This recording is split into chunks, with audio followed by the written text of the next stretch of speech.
In a small town, nestled in the heart of a forgotten corner of the world, there was a high school that had stood for generations. The halls were filled with the echoes of countless students who had passed through its doors, and the teachers who had taught them.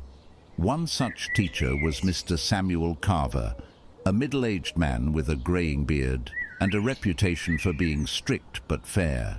He taught history, and his classroom was a realm of ancient battles, forgotten empires, and dusty old textbooks. But there was something peculiar about Mr. Carver that set him apart from his fellow teachers.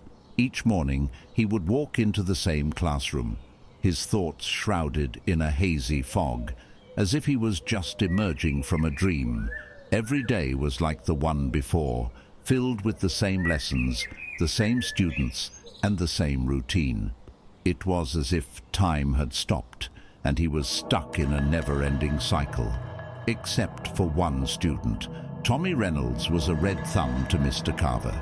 He was an ordinary-looking teenager with messy hair and a penchant for wearing vintage band t-shirts. However, Tommy's questions were anything but ordinary.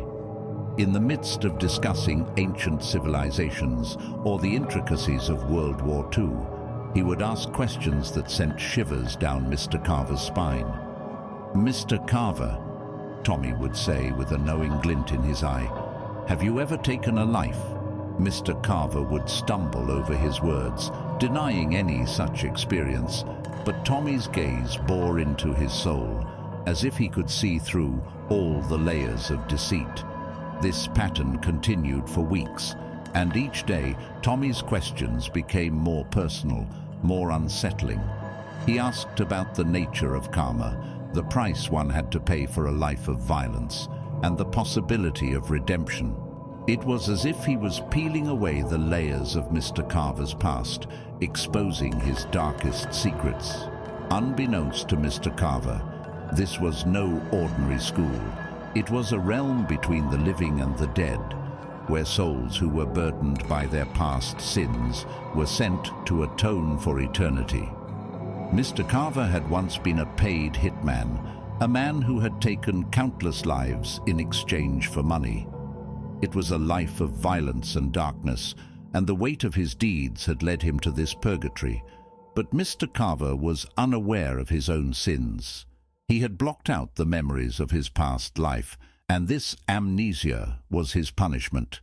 He was forced to teach the same history lessons to students who would never graduate, in a never-ending loop, as a way to keep him from the violence that had once consumed him. Tommy, on the other hand, was a unique presence in this purgatory. He had the gift of insight, an understanding of the souls trapped here.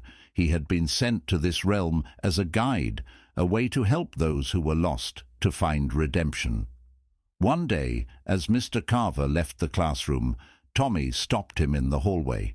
His eyes bore into Mr. Carver's, and he spoke with an almost supernatural wisdom.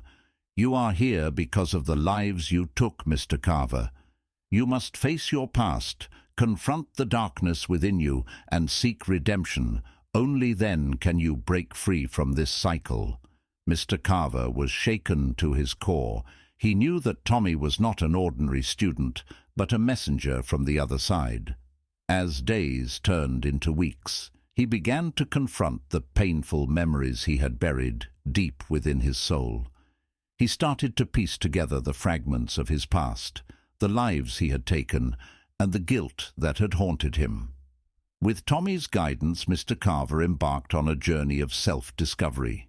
He began to atone for his past sins, seeking forgiveness from the souls he had wronged. Slowly, the fog that had clouded his mind started to lift, and he gained a sense of purpose that he had never felt before. One day, after years of relentless introspection, Mr. Carver stood before his students, tears in his eyes, and confessed his dark past. He shared his journey of redemption. Mr. Carver's confession hung heavy in the air, and his students listened in rapt attention as he bared his soul, hoping to find redemption. However, as the final words left his lips, an eerie silence flooded the classroom. It wasn't the kind of silence that typically followed a heartfelt revelation, but a deafening, chilling hush that sent shivers down his spine. The classroom began to warp and distort, the walls closing in on him. Mr. Carver's heart raced as he looked around, bewildered and fearful. The students' expressions changed, their innocent faces turning twisted, and the once benevolent Tommy stood at the center of it all, his eyes glowing with an unnatural crimson light. "You thought you could escape this place so easily." Tommy's voice took on a sinister tone, dripping with malice. Mr. Carver, now in a state of panic, realized that something had gone terribly wrong. The realm that was supposed to bring redemption seemed to be unraveling before his eyes. "Who are you?" Mr. Carver demanded, his voice trembling. "What do you want from me?"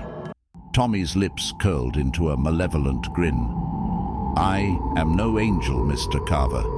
I am a denizen of this twisted realm, and you are my plaything." As the reality of his situation sank in, Mr. Carver understood that Tommy had never been a guide, but a being with no other purpose than to torment him. It was as if the universe itself had conspired to keep him trapped in this nightmarish cycle. Tommy began to taunt Mr. Carver with dark secrets from his past, each revelation cutting deeper than the last. The souls Mr. Carver had wronged in his life appeared before him, their accusing eyes filled with unforgiving anger. Their voices echoed in his ears, accusing him of his past deeds, and he could feel the weight of their judgment bearing down on him. Days turned into weeks, and the torment seemed endless. Mr. Carver's attempts at redemption were futile, and Tommy reveled in his suffering. He took pleasure in exposing every dark corner of Mr. Carver's soul, each moment a reminder of the violence and pain he had caused in his past life as a hitman.